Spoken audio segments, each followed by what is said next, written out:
You're listening to BQN. Assimilate the audio.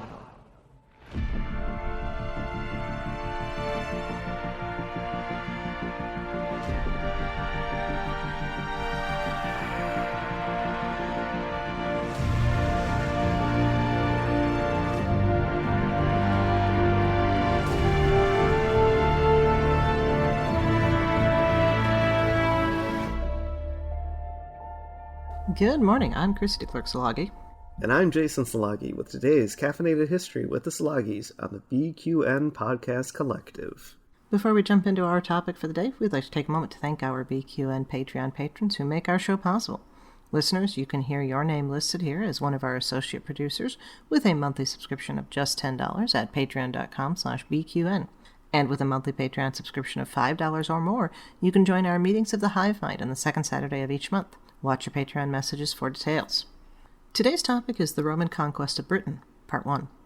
By the middle of the 1st century BCE, Rome had made itself felt throughout the Mediterranean and in much of Europe, but the island of Britain remained out of reach.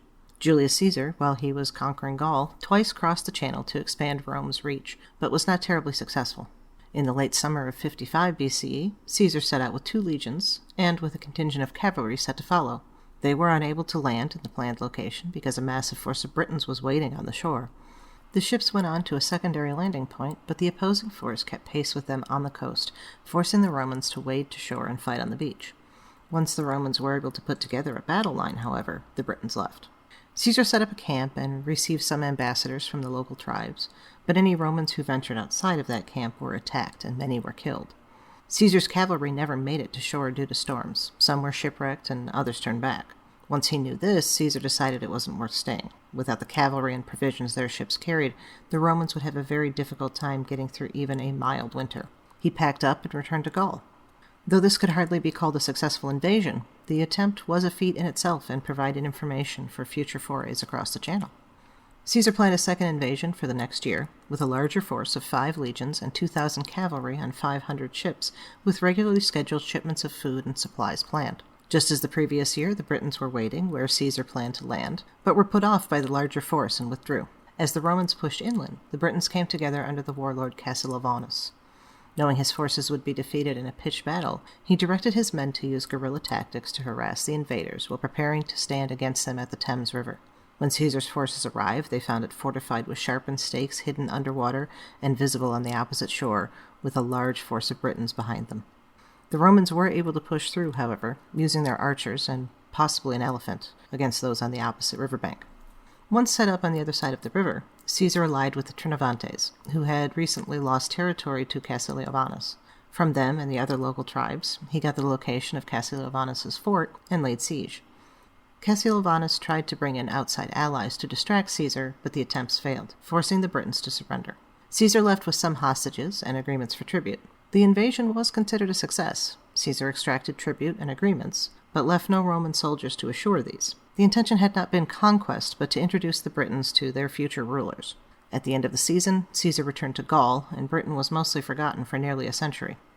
Rome became far too self-involved with civil wars and maintaining what it already had, and, as Robert Graves put it, quote, "There's very little of value there, and the people make very poor slaves."